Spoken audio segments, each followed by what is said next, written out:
നമസ്കാരം. പ്രവാസികളെ ന്യൂസിന്റെ ന്യൂസ് എക്സ്ക്ലൂസീവിലേക്ക് എവർക്കും സ്വാഗതം. ജർമ്മനി എന്ന് പറയുമ്പോൾ എല്ലാവരുടെയും ഒരു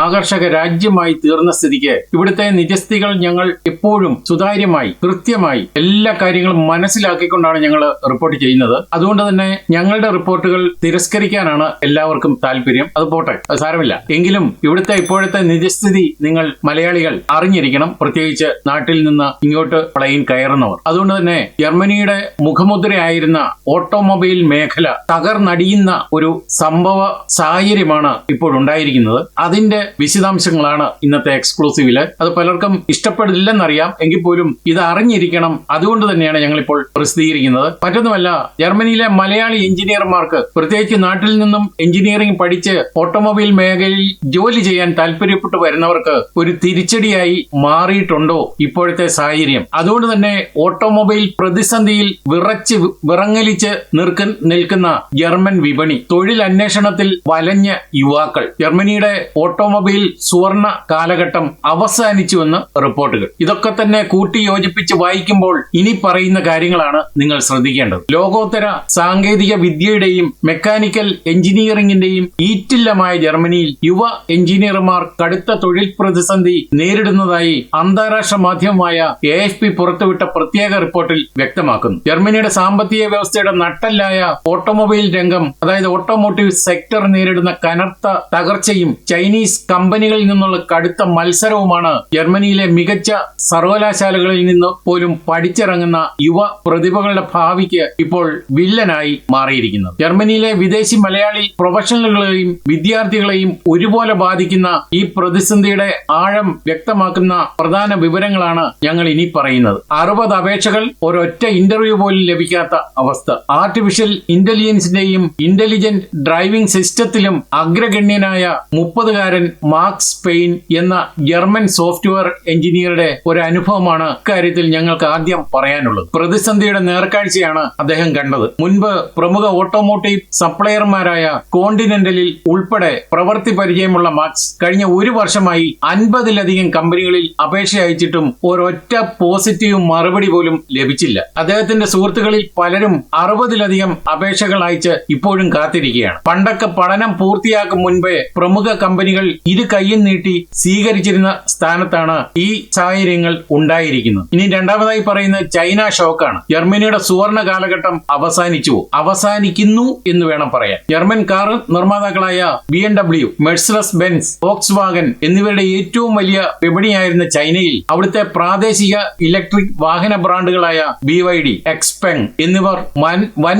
മുന്നേറ്റമാണ് ഇപ്പോൾ നടത്തിയിരിക്കുന്നത്. അതുകൊണ്ട് തന്നെ ഉൽപാദനം കുത്തനെ ഇടിഞ്ഞു. ജർമ്മൻ കമ്പനികളുടെ 10 വർഷം മുമ്പ് പ്രതിവർഷം 60 ലക്ഷം വാഹനങ്ങൾ നിർമ്മിച്ചിരുന്ന ജർമ്മനിയിൽ നിലവിൽ അത് 40 ലക്ഷമായി ചുരുങ്ങി. അപ്പോൾ തന്നെ കാര്യങ്ങൾ വ്യക്തമായി എന്ന് ഞങ്ങൾ തന്നെ കരുതുകയാണ്. ഇനി കയറ്റുമതിയിലുണ്ടായ വൻ ഇടിവാണ്. 2022 റെക്കോർഡ് നിരക്കിൽ നിന്നും ജർമ്മനിയുടെ ആകെ കയറ്റുമതിയിൽ വലിയ കുറവുണ്ടായി. പ്രത്യേകിച്ച് ചൈനയിലേക്കുള്ള കയറ്റുമതിയിൽ കാൽഭാഗത്തോളം, അതായത് 25% ഇടിവാണ് രേഖപ്പെടുത്തിയത്. കുറഞ്ഞ ചെലവിൽ ഉയർന്ന സാങ്കേതിക വിദ്യയുമായി ചൈനീസ് കമ്പനികൾ വിപണി പിടിക്കുന്നതിന് വിദഗ്ധർ ഇപ്പോൾ ചൈന ഷോക്ക് 2.0 എന്നാണ് വിശേഷിപ്പിക്കുന്നത്. അതുപോലെ തന്നെ ഉദ്യോഗാർത്ഥികളുടെ എണ്ണം കൂടി. തൊഴിലില്ലായ്മ നിരക്ക് 50% വർദ്ധിച്ചു. ജർമ്മനിയിലെ പ്രശസ്തമായ RWTH ആഹൻ സർവകലാശാലയിലെ കരിയർ സർവീസ് വിഭാഗം മേധാവി ആനിയ റോബർട്ട് പറയുന്നത് ഇങ്ങനെയാണ്: ഏറ്റവും മികച്ച മാർക്കോടെ ജയിക്കുന്ന വിദ്യാർത്ഥികൾക്ക് പോലും ജോലി ലഭിക്കാൻ ഇപ്പോൾ മാസങ്ങളോളം കാത്തിരിക്കേണ്ടി വരുന്നു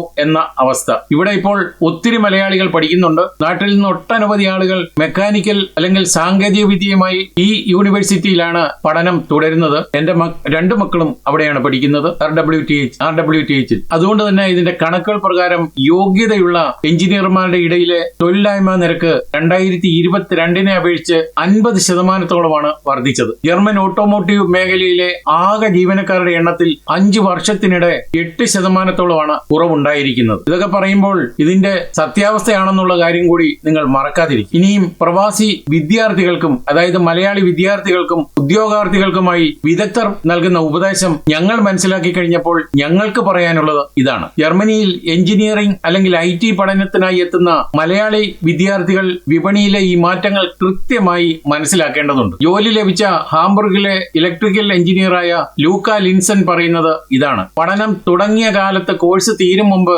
ജോലി ഉറപ്പാണെന്ന ധാരണയായിരുന്നു ഇവർക്കൊക്കെ ഉണ്ടായിരുന്നത്. എന്നാൽ ഇനി മുതൽ വെറും പണത്തിനോ ജോലി സുരക്ഷയ്ക്കോ വേണ്ടി മാത്രം എഞ്ചിനീയറിംഗ് തിരഞ്ഞെടുക്കരുത്. സാങ്കേതിക വിദ്യയോട് യഥാർത്ഥ താല്പര്യമുള്ളവർ മാത്രം ഈ മേഖലയിലേക്ക് വരിക. ഒപ്പം പരമ്പരാഗത ഓട്ടോമൊബൈൽ മേഖലയ്ക്ക് പുറമെയുള്ള മറ്റ് വളർന്നു വരുന്ന വ്യവസായങ്ങളിലേക്ക് കൂടി തൊഴിൽ അന്വേഷണം വ്യാപിപ്പിക്കുക. ഇതാണ് ഇവർക്കൊക്കെ പറയാനുള്ളത്. അതേസമയം ഫോക്സ് വാഗൻ ഗ്രൂപ്പിൽ ലക്ഷത്തോളം തൊഴിലുകൾ വെട്ടിക്കുറയ്ക്കുന്ന പദ്ധതിയെപ്പറ്റി അതിന്റെ സിഇഒ കഴിഞ്ഞ ദിവസമാണ് വീഡിയോ ഉൾപ്പെടെയുള്ള വാർത്താ മാധ്യമങ്ങളിലൂടെ പുറത്തുവിട്ട കാര്യങ്ങൾ വിശദമാക്കിയ സാഹചര്യത്തിൽ വരും മാസങ്ങളിൽ ജർമ്മനിയിലെ തൊഴിൽ വിപണി കൂടുതൽ കടുത്ത മത്സരത്തിന് തന്നെ വേദിയാകുമെന്നാണ് സൂചനകളും നൽകുന്നത്. അതുകൊണ്ട് തന്നെ ഫോക്സ് വാഗൻ കമ്പനിയിൽ ഇപ്പോൾ ഇടുത്തിയാണ് വീണിരിക്കുന്നത്. 1,40,000 ജോലിക്കാരെ പിരിച്ചുവിടുമെന്ന് പറഞ്ഞതിന് പുറമെ ഇന്നിപ്പോൾ സിഇഒ പറഞ്ഞിരിക്കുന്നത് 50,000 ജോലികൾ കൂടി വെട്ടിമാറ്റാൻ നീക്കമുണ്ടെന്ന്. അതുകൊണ്ട് തന്നെ 4 ഫാക്ടറികളുടെ ഭാവി തുലാസിലുമാണ്. 4 ഫാക്ടറികൾ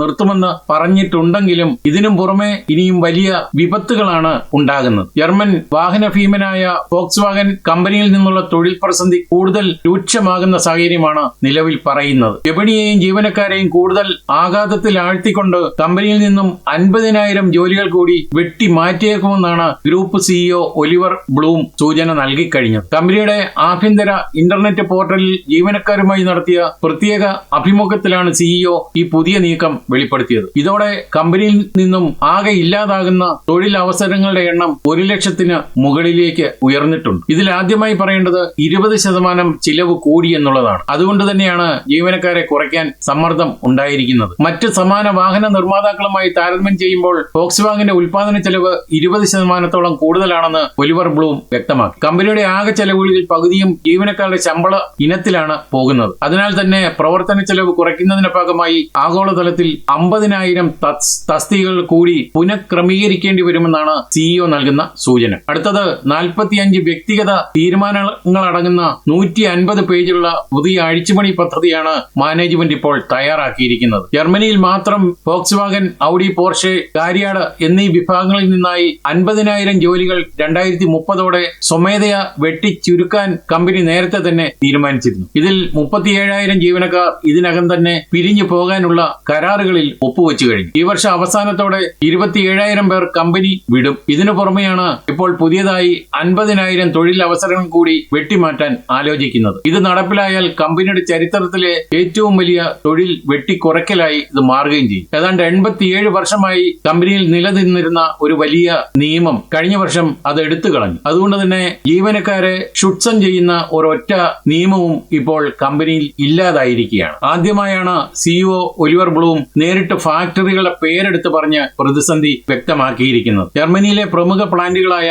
എംഡൻ, ഹാനോവർ, സിക്കാവു, നെക്കാർസെൽ എന്നീ 4 ഫാക്ടറികൾക്ക് 2030 ശേഷം സുരക്ഷിതമായ ഭാവി ഉറപ്പു നൽകാൻ കഴിയില്ലെന്നും അദ്ദേഹം തുറന്ന് സമ്മതിച്ചിരിക്കുകയാണ്. ഫാക്ടറികൾ പൂർണ്ണമായി പൂട്ടുന്നത് ഒഴിവാക്കാൻ മറ്റ് ബുദ്ധിപരമായ ബദൽ മാർഗങ്ങൾ തേടുന്നുണ്ടെങ്കിലും ഇവിടുത്തെ ഭാവിയും ഇപ്പോൾ അനിശ്ചിതത്വത്തിലാണ്. മുൻപ് 1.2 കോടി കാറുകൾ നിർമ്മിക്കാൻ ശേഷിയുണ്ടായിരുന്ന കമ്പനി ഇപ്പോൾ വെറും 90 ലക്ഷമായിട്ടാണ് ചുരുക്കിയിരിക്കുന്നത്. അന്താരാഷ്ട്ര തിരിച്ചടികൾ മറ്റൊന്നാണ്. അമേരിക്ക ചുമത്തിയ പുതിയ കസ്റ്റംസ് നികുതികൾ പ്രതിവർഷം 5 ബില്യൺ യൂറോയുടെ അധിക ബാധ്യതയാണ് കമ്പനിക്ക് ഉണ്ടാക്കിയിരിക്കുന്നത്. ഇതെല്ലാം തന്നെ കമ്പനിയെ പ്രതിസന്ധിയിലാക്കി. ജർമ്മനിയിലെ IT അല്ലെങ്കിൽ മെക്കാനിക്കൽ മേഖലയിലുള്ള നിരവധി മലയാളി പ്രൊഫഷണലുകളെ നേരിട്ട് ബാധിക്കുന്ന സംഭവ വികാസങ്ങളാണ് ഇപ്പോൾ നടന്നുകൊണ്ടിരിക്കുന്നത്. അതുകൊണ്ട് തന്നെ ഞങ്ങൾ പറയുന്നു, സുഹൃത്തുക്കളായ എഞ്ചിനീയർമാർക്കും ജർമ്മനിയിലെ വിദ്യാർത്ഥികൾക്കുമായി ഈ സുപ്രധാന വിവരങ്ങൾ ഞങ്ങൾ ഷെയർ ചെയ്യുമ്പോൾ നിങ്ങൾ ഇതൊന്ന് ഷെയർ ചെയ്തു കൊടുത്താൽ ഈ മേഖലയിലേക്ക് പുതിയതായി തൊഴിൽ തേടി കുടിയേറുന്നവർക്ക് ഇത് മനസ്സിലാക്കി